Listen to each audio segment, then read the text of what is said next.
آپ لوگوں کو اب پیچھے تک آواز آ رہی ہے ہیں؟ اچھا اچھا. اعوذ باللہ من الشیطان الرجیم. بسم اللہ الرحمن الرحیم. نحمدہ و نصلی علی رسولہ الکریم. اما بعد. اعوذ باللہ من الشیطان الرجیم. آج ماشاءاللہ ہماری یہ تیسری نشست ہے اور I can see new phases, تاکہ ان کو میں کنیکٹ کر دیتا ہوں. طارق بھائی بھی یہاں موجود ہیں. بیسیکلی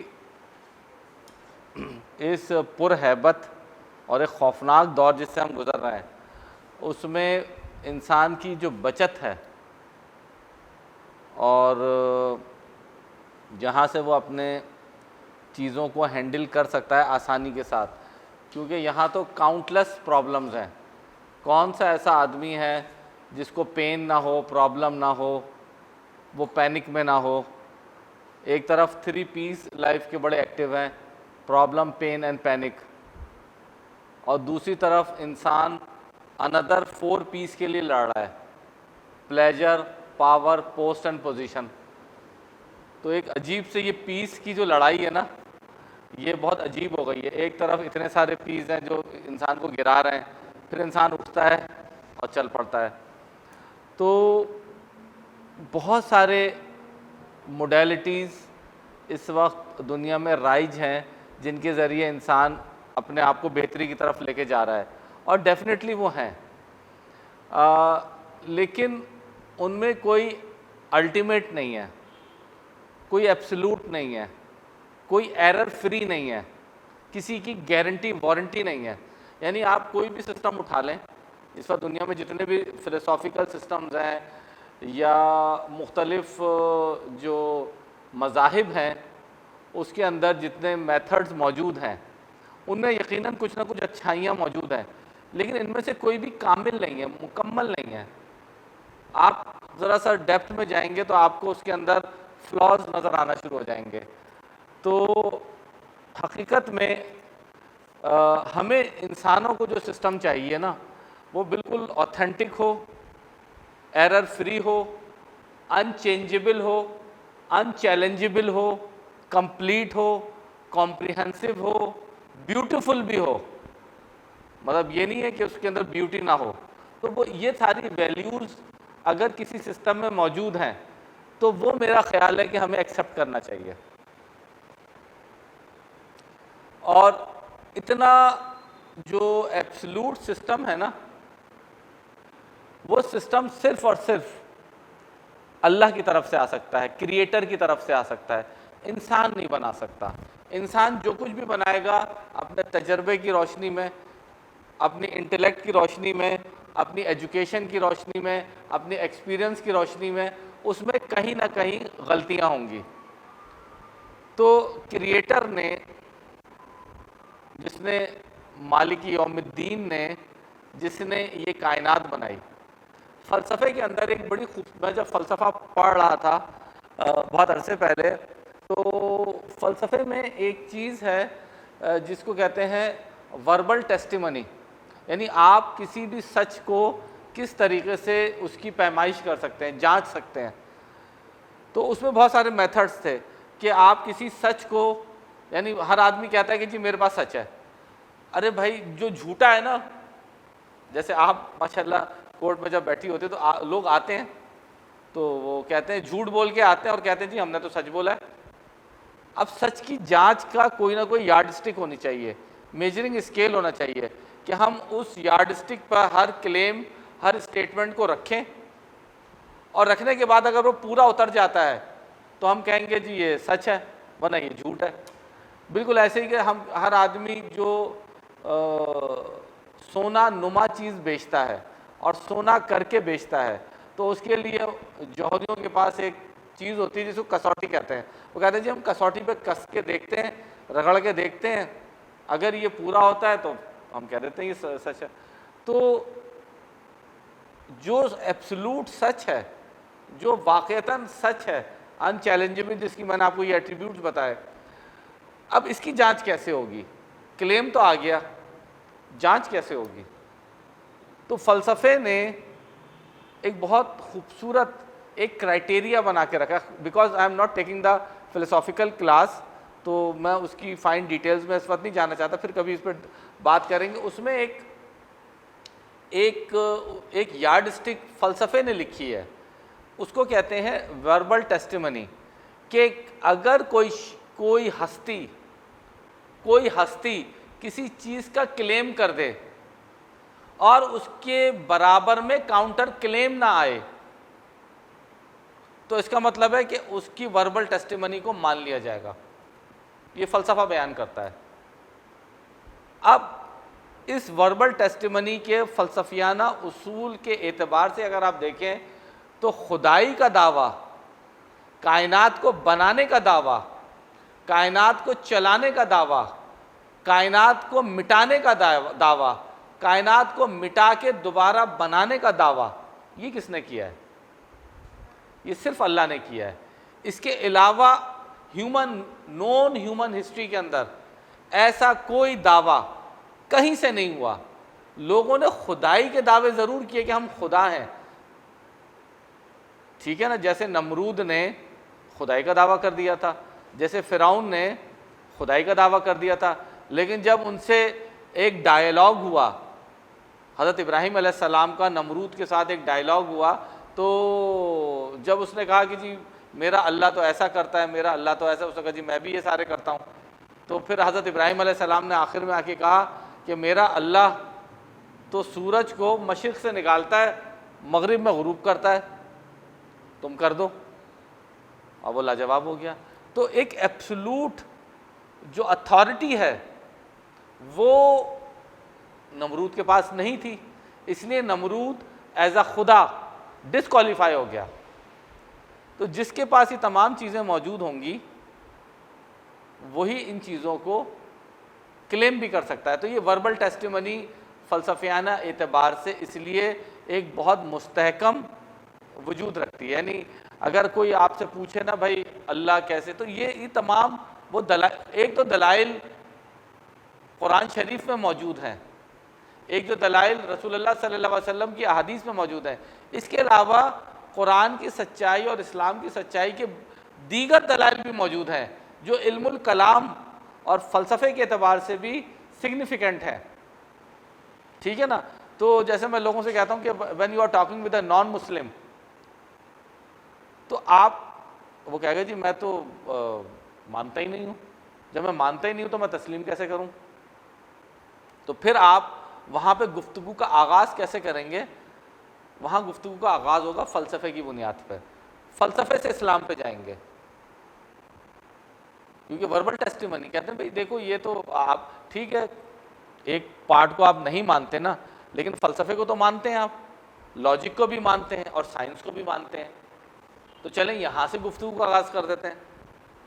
تو کیونکہ چاہے وہ سائنس ہو، لاجک ہو، یا فلسفی ہو، یا قرآن ہو، ان سب کی ڈائریکشن ایک ہی ہے۔ اگر لاجک سچ ہے تو وہ بھی اللہ پہ ہی ختم ہوگی، اگر فلسفہ سچ ہے تو وہ بھی اللہ پہ ہی اینڈ ہوگا۔ سائنس اگر سچ ہے، سوڈو سائنس نہیں ہے بلکہ ٹرو سائنس ہے، وہ بھی اللہ پہ ختم ہوگی۔ اور قرآن تو ظاہر سی بات ہے کہ اس کے بارے میں تو کوئی بات کرنے کی ضرورت ہی نہیں ہے ہمیں۔ تو اس اعتبار سے سب سے اہم ترین بات یہ ہے کہ ہم سب کو اصل میں جو ہمارے بیماریوں کا، محرومیوں کا، پریشانیوں کا، آزاریوں کا جو بھی ہمارا مداوع ہے نا، وہ قرب الہی میں ہے، یہ باٹم لائن ہے۔ اگر کسی انسان کو قرب الہی میسر نہیں ہے تو یہ تو ممکن ہے کہ اس کی زندگی اچھی ہو جائے۔ آپ دیکھ لیں غیر مسلم لوگ بڑے موجے کر رہے ہیں، ان کی اولادیں بھی ہو رہی ہیں، جیسے میں نے پچھلی بھی نشست میں کہا تھا کہ ساری نعمتیں ان کے پاس ہیں، ساری دولتیں ان کے پاس ہیں، ساری طاقتیں ان کے پاس ہیں، ٹھیک ہے نا، لیکن زندگی تک ہے۔ پچھلے والے جو ہمارے پروگرام تھے اس میں ہم نے بہت ڈیٹیل میں کیا تھا، تو لیکن ان کے پاس صرف زندگی ہے، ان کے پاس کچھ بھی نہیں ہے موت کے وقت۔ موت ان کی خالی اور بھیانک، قبر ان کی خالی اور بھیانک، حشر ان کا خالی اور بھیانک۔ جن کے پاس قرب الہی نہیں ہے. ان کے پاس یہ ممکن ہے کہ دنیا میں کچھ مل جائے، لیکن قبر، موت، قبر اور حشر یہ سارے زیرو ہیں ان کے. تو کمپریہنسو پہ کیوں نہیں جائیں؟ کوئی ایسا سسٹم جو دنیا بھی دے دے، موت بھی دے دے، آسان، اعزاز والی موت، خوشی والی موت، نصرت والی موت، محبت والی موت، ہے نا. تو اس کے لیے جو ایک پرانا سسٹم ہے اس کے حوالے سے میں آپ کی توجہ دلانا چاہتا ہوں کہ ہمیں اپنے اندر سے، ہمارے اندر جو اصل طاقت ہے، ہمارے اندر اصل طاقت کس چیز کی ہے؟ ہمارے اندر صرف دو طاقتیں ہیں. ہر انسان کے اندر صرف دو طاقتیں ہیں. ایک اللہ کے فضل کی طاقت ہے، اللہ کا فضل آ رہا ہے نا مسلسل. آپ کا چلنا پھرنا، سانس لینا، سوچنا، پلک جھپکنا، قدم اٹھانا، انگلی کو حرکت دینا، گردن کو موڑنا، بالوں کو کنگھا کرنا، ہر چیز اللہ کے فضل سے جڑی ہوئی ہے. کیسے جڑی ہوئی ہے؟ اس پہ ہم ابھی گفتگو آئندہ آنے والے اپنے نشستوں میں کریں گے، کیونکہ جب تک ہمیں اللہ کے فضل کا اندازہ ہی نہیں ہوگا تو پھر ہم اللہ سے قرب کی تمنا نہیں کر سکتے.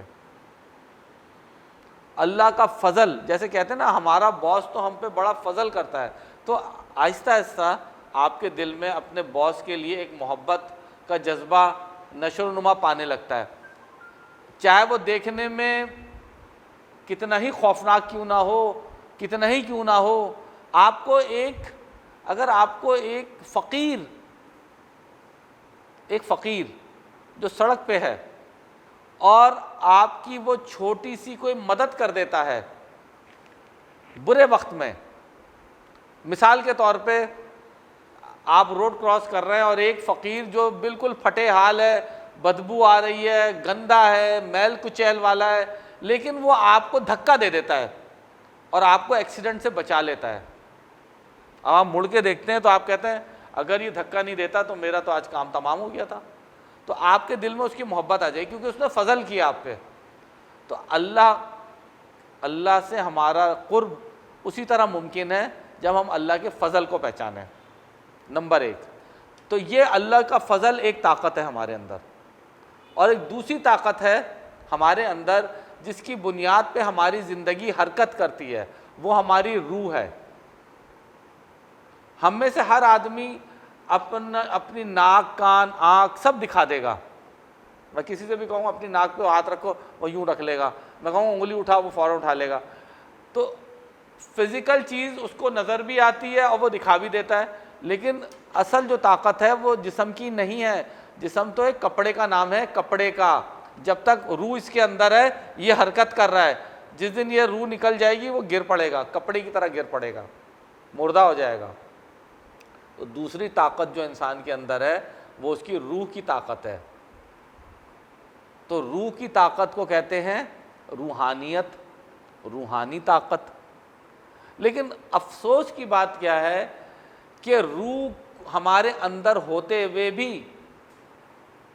ڈی ایکٹیویٹڈ ہے، ڈس ایبل ہے، معذور ہے، کام کرتی بھی نظر نہیں آتی. جب نظر ہی نہیں آتی تو کام کہاں سے کرے گی؟ جس چیز کا ادراک اور فہم ہوتا ہے انسان کو، انسان اپنی اسی صلاحیت کو استعمال کرتا ہے. آپ کو اپنا ہاتھ نظر آتا ہے، آپ اسے استعمال کرتے ہیں. آپ کو ٹانگیں نظر آتی ہیں، آپ اسے استعمال روح نظر ہی نہیں آتی. تو سب سے پہلے ضرورت اس بات کی ہے کہ انسان کو اپنی روح نظر آنا چاہیے. بنیادی چیز ہے. جب روح موجود ہے تو نظر کیوں نہیں آتی؟ اس لیے نظر نہیں آتی کہ ہم اس کو کبھی دیکھنے کی کوشش نہیں کرتے. انسان نے گریوٹی کو کشش ثقل کو نہیں دیکھا تھا، لیکن جب دیکھنے کی کوشش کی تو پہنچ گیا گریوٹی تک. انسان نے مریخ کبھی نہیں دیکھا تھا، جب کوشش کری تو مریخ پہ پہنچ گیا. انسان نے چاند پر کبھی چہل قدمی نہیں کی تھی، جب کوشش کی تو پہنچ گیا. تو جب انسان کے اندر اتنی طاقتیں موجود ہیں تو انسان اپنی روح کو کیوں نہیں دیکھتا؟ دیکھنا چاہیے. تو جس چیز کو وہ دیکھنے کی خواہش کرے گا اللہ اپنے فضل سے، دیکھیں میں پھر بار بار آپ کو فضل اور روح یہ دو ہی الفاظ آپ کی زندگی میں بڑے اہم ہیں. جب آپ کسی چیز کا تہیہ کر لیتے ہیں کہ مجھے یہ کام کرنا ہے تو اللہ اپنے فضل سے آپ کو وہاں تک پہنچا دیتا ہے. یہ باٹم لائن ہے، یہ باٹم لائن ہے. تو اچھا، اب کسی چیز کو دیکھنے کے لیے، کیونکہ ہم ہیں عالم اسباب میں، ہم عالم خلق میں ہیں، ہمارے اوپر ایک عالم امر ہے. یہ سب قرآن میں سارے ریفرنسز موجود ہیں. تو عالم خلق جو ہے نا، اس کا دوسرا نام ہے عالم اسباب. یہ اسباب کی دنیا ہے، بلا سبب نہیں ہوتی یہاں چیزیں. اللہ اپنی طاقت کو دکھانے کے لیے بلا سبب بھی کر دیتے ہیں، لیکن وہ اللہ کی جورسڈکشن ہے، انسان کی نہیں ہے. عیسیٰ کو بغیر باپ کے پیدا کر دیا، وہ میری مرضی، میں چاہوں گا کر دوں گا، ٹھیک ہے نا. اللہ نے اپنا بنایا ہوا قانون خود توڑ دیا. اللہ ہی بنا سکتے ہیں اور اللہ ہی توڑ سکتے ہیں، لیکن میں اور آپ اس نظام کے محتاج ہیں جو اللہ نے ہمارے گرد بنا دیا ہے. یہ سب سے اہم بات ہے، یہ باٹم لائن ہے. تو اب جو چیز اہم ترین ہے جس پہ ہم نے نقطے پہ آنا ہے وہ یہ ہے کہ چونکہ ہم عالم اسباب میں ہیں تو روح کو دیکھنے کا سبب کیا بنے گا، کیونکہ بغیر سبب کے آپ نہیں دیکھ سکتے. یہ سب سے اہم چیز ہے، روح کو دیکھنے کا سبب کیا بنے گا، یہ اہم ترین گفتگو کا پہلو ہے. صحیح ہے نا. اچھا، تو اس کے لیے سب سے امپورٹنٹ جو چیز ہے، جو صدیوں سے، بلکہ صدیوں سے بھی نہیں کہنا چاہیے، بہت طویل عرصے سے حضرت آدم علیہ السلام سے اس کا آغاز ہوا تھا، رسول اللہ صلی اللہ علیہ وسلم پہ اس کی تکمیل ہوئی، پھر رسول اللہ صلی اللہ علیہ وسلم نے وہ علم اپنی امت میں منتقل کیا، پھر مختلف اہل بیت، مختلف ائمہ کرام، مختلف بزرگان دین، مختلف قسم کے شیوخ نے اس پہ مسلسل کام کیا. اور اس ساری سسٹم کا جو تھیم ہے کہ ہماری جو اسپرٹ ہے، جو ڈی ایکٹیویٹڈ ہے، جس کے اندر کوئی حرکت نہیں ہے، اس کو ایکٹیویٹ کیا جائے. اس کے لیے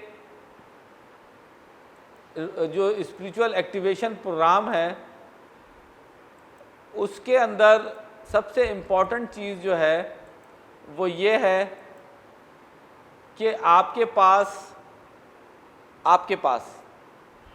اسپرٹ کو اگر آپ نے ایکٹیویٹ کرنا ہے، روحانیت کے راستے پہ چلنا ہے، اسپریچول سیکر بننا ہے، اسپریچول اویکننگ کرنی ہے، اسپریچول آگمنٹیشن کرنی ہے، اسپریچول پاور حاصل کرنی ہے، تو آپ کے اندر 4 چیزیں موجود ہونی چاہیے. 4 چیزیں کیا؟ آپ نے فیصلہ کرنا ہے کہ مجھے اس راستے پہ چلنا ہے، کیونکہ نیچر جو اللہ کا بنایا ہوا قانون ہے، اللہ اپنے فضل سے نیچر کو آپ کے تابع کر دیتے ہیں. کیسے؟ جس وقت آپ فیصلہ کرتے ہیں کہ مجھے قدم اٹھانا ہے اور مجھے یہاں سے نکل کر اگلے کمرے میں جانا ہے، تو عین اس وقت اللہ اپنے فضل سے جو ایٹماسفیئرک پریشر ہوتا ہے اس کو آپ کی باڈی کے حوالے سے ایکویٹ کر دیتے ہیں اور آپ چلنا شروع کر دیتے ہیں. اگر یہ ایٹماسفیئرک پریشر ہی چینج ہو جائے تو آپ گر پڑیں گے. تو ہر قدم پہ اللہ اس سسٹم کو کھول دیتے ہیں، گریوٹی کو آپ کے لیے مسخر کر دیتے ہیں، ورنہ یہی گریوٹی اگر آپ کے ساتھ شرارت پہ آمادہ ہو جائے تو آپ ایک قدم بھی نہیں چل سکتے. تو آپ کے تابع کر دیتے ہیں، تابع یعنی آپ کے اختیار میں دے دیتے ہیں۔ تو سب سے امپورٹنٹ چیز یہ ہے کہ آپ کا فیصلہ، جیسے آپ فیصلہ کرتے ہیں تو کیا ہوتا ہے اس کا نتیجہ؟ نیچر جو ہے اللہ تعالیٰ اپنے فضل سے آپ کے انڈر میں دے دیتے ہیں۔ آج آپ دیکھیں نا، نیچر کے اندر ہوا ہے، لیکن آپ نے جب فیصلہ کیا تو آج یہ پنکھوں کی صورت میں آپ نے ہوا پہ قابو پا لیا۔ ابھی میں یہ پنکھا بند کر دوں، ہوا چلنا بند ہو جائے گی۔ ابھی یہ پنکھا میں کھول دوں، ہوا چلنا ہو جائے گی شروع، ٹھیک ہے نا؟ تو آپ نے سوچا، فیصلہ کیا، اللہ نے راستہ دکھا دیا۔ تو فیصلہ، your decision is the most important item. تو آپ نے فیصلہ کرنا ہے کہ آپ نے روحانیت کے راستے پہ چلنا ہے۔ دوسرا جو ہے، اللہ تعالیٰ کا جو راستہ ہے، اللہ تعالیٰ کا جو قرب ہے، روحانیت کا جو سفر ہے، اس کی جو دوسری بڑی شرط ہے، کیونکہ اللہ تعالیٰ پاک ہیں، روح آپ کی پاک ہے، اللہ پاک ہے، تو آپ کی طہارت ہونی چاہیے، آپ کی ہستی مطہر ہونی چاہیے، آپ کی ہستی طاہر ہونا چاہیے، آپ کی ہستی پاک ہونا چاہیے۔ کن چیزوں سے پاک ہوگی اس پہ ہم گفتگو کریں گے، لیکن دوسرا پوائنٹ جو ہے وہ آپ کی طہارت ہے، پاکی ہے آپ کی۔ تیسری چیز کیا ہے؟ آپ کے اندر تقویٰ ہونا چاہیے۔ اور چوتھی چیز، جب یہ تین مل جاتی ہیں تو چوتھی چیز آٹومیٹکلی آپ کی زندگی میں آ جاتی ہے، جس کو قرب الہی نہیں کہتے بلکہ الہی رابطہ کہتے ہیں۔ سگنل آنا شروع ہو جاتے ہیں، اللہ تعالیٰ کے سگنل۔ قرب تو قریب آنے کو کہتے ہیں، لیکن جیسے پہلی جو اس کی جو منزل ہوتی ہے نا، آپ جس کے قریب آنا چاہتے ہیں تو پہلے آپ کا اس کے ساتھ آئی ٹو آئی کانٹیکٹ ہوتا ہے، یا آپ اس کو موبائل پہ کوئی رابطہ کرتے ہیں، پھر رابطے میں یا گفتگو میں آپ کو احساس ہوتا ہے کہ بھائی یہ تو میرا سول میٹ ہے، یہ تو بڑا اچھا آدمی ہے، اس سے میرا کچھ باتیں ہونی چاہیے، ٹھیک ہے نا؟ تو پہلے رابطہ ہوتا ہے، پھر قربت ہوتی ہے۔ ایسے تو نہیں نا ہم کسی آدمی سے پہلی دفعہ ملے اور اس کو دیکھ کر چلتے چلتے ایک آدمی جا رہا تھا، اس کو رکو رکو رکو، ادھر آؤ ادھر آؤ، کہاں جا رہے ہو، ادھر آؤ، بیٹھو بیٹھو، اور اپنے دل کے راز کھولنا شروع کر دیے۔ کبھی کوئی ایسا کرتا ہے؟ نہیں۔ رابطہ ہوتا ہے، انسان اس کی جان پہچان ہوتی، جانتا ہے، پہچانتا ہے، پھر قربت کا آغاز ہوتا ہے۔ تو اسی طرح یہ چار چیزیں جو ہوتی ہیں یہ آپ کی قربت کرتی ہیں، یعنی تین چیزیں ہوں گی تو چوتھی خود ہی آ جائے گی کہ آپ کا الہی رابطہ اسٹارٹ ہو جائے گا۔ اچھا، اب کیا چیز ہے کہ اسپریچول نیویگیٹر اگر آپ بننا چاہتے ہیں، آپ روحانی مسافر بننا چاہتے ہیں، آپ روحانیت کے راستے پہ نکلنا چاہتے ہیں، تو ہر چیز کے آپ دیکھیں نا، آج ہماری جو دنیا ہے یہ کلاسیفائڈ ورلڈ میں ہم رہتے ہیں، ہم کلاسیفائڈ ورلڈ میں رہتے ہیں۔ اگر میں کہوں وہیکل تو آپ کہیں گے ڈاکٹر صاحب کون سی وہیکل؟ 2 پہیوں والی، 4 پہیوں والی، 1000 سی سی، 1500 سی سی، کلاسیفیکیشن اسٹارٹ ہو گئی۔ میں کہوں گا فروٹ، آپ کہیں گے کون سے والے؟ آم، امرود، کیلا۔ میں کہوں گا پنکھا، آپ کمپنیوں کے نام گنانا شروع کر دیں گے، پھر آپ سائز گنوائیں گے، ڈاکٹر صاحب 18 انچ کا، 26 انچ کا، 64 انچ کا، جو بھی ہے نا۔ ٹیبل، ڈاکٹر صاحب راؤنڈ ٹیبل، چکور ٹیبل، تکون ٹیبل، 4 فٹ کی، ہر چیز کلاسیفائڈ ہے، ہمارے ارد گرد ہر چیز کلاسیفائڈ ہے۔ اسی طریقے سے اسپریچول نیویگیٹر جو ہیں ان کی بھی ان کے اسٹیپس ہیں، ان کی بھی کلاسز ہیں۔ اس کے میں چند کے نام بتاتا ہوں کہ وہ کیا کیا ہیں، جو لوگ پرانے ہیں ان کو یہ بات پتہ ہوگی۔ جو پہلا اسٹیج ہوتا ہے اس کے اندر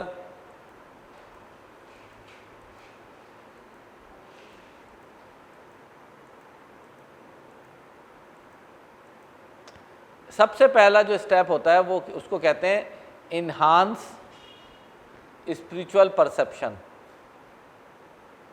پہلا اسٹیج ہوتا ہے، پہلا اسٹیج ہوتا ہے جس کے اندر آپ کو یہ پتہ چلے گا کہ آپ کے اندر ایک روح موجود ہے، آپ کو اپنے اندر روح کی موجودگی کا احساس ہونے لگے گا۔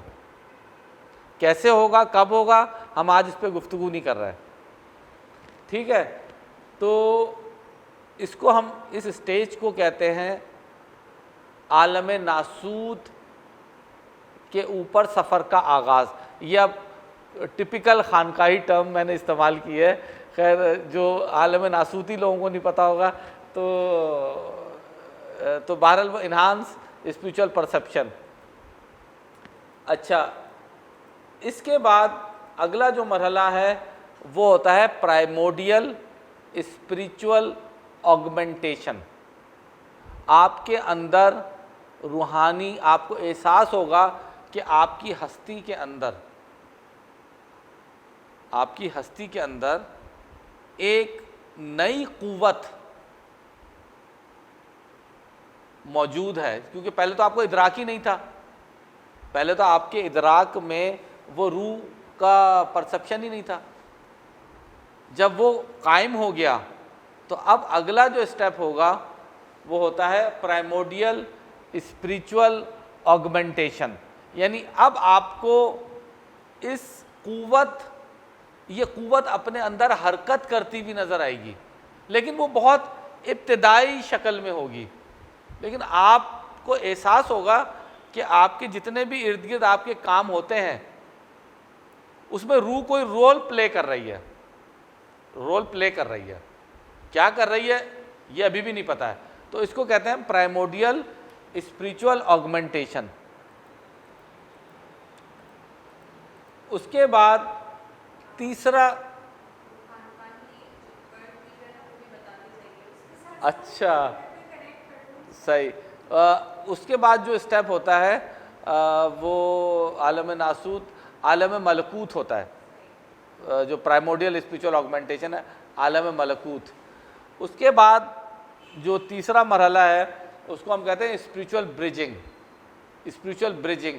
اب روح اس قابل ہو گئی ہے تیسرے سٹیپ میں، اگر اللہ نے آپ پہ مزید فضل فرمایا اور آپ کی روحانی طاقتیں اس قابل ہو گئی ہیں، تو اب یہ روح مٹیریل پلین سے نکل کر، یعنی عالم ناسوت سے نکل کر، اس مادی دنیا سے نکل کر قرب الہی کا سفر کا آغاز کرے گی۔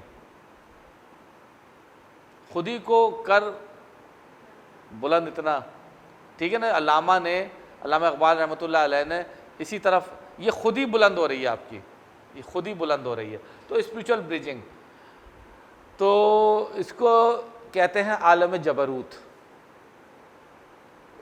ورچوئل پلین ریالٹی، یعنی برج کر کے اب آپ انٹر ہونے کی تیاری کر رہے ہیں، اسپریچول بریجنگ۔ اور اس کے بعد اگلا جو اسٹیپ ہے وہ آتا ہے ڈیپ اسپریچویلٹی، جہاں آپ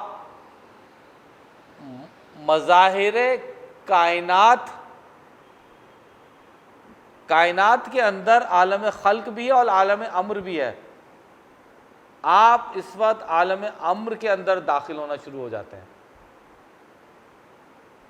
لیکن عالم امر کے اندر میں نہیں داخل ہو سکتا، اس کا پاسورڈ صرف اللہ اپنے مخصوص بندوں کو دیتے ہیں، جس کو دیتے ہیں جو اہل ہوتا ہے وہ پاسورڈ اسی کو ملتا ہے۔ یہ نہیں ہے کہ کوئی، اچھا یہ بھی نہیں ہے کہ میں کسی کا پاسورڈ چرا لوں یا کاپی کر لوں، یہ ساری چالاکیاں وہاں نہیں چلتی، یہ ساری چالاکیاں آپ اسی دنیا میں کھیل سکتے ہیں۔ جو ڈیپ اسپریچویلٹی ہوتی ہے وہاں تو ایک الگ ہی دنیا ہوتی ہے، یوں آنکھ بند ہوگی اور کائنات کھلی ہوئی نظر آئے گی۔ تو ڈیپ اسپریچویلٹی۔ اس کے بعد جو آخری مرحلہ ہے وہ ڈیوائن اسپریچویلٹی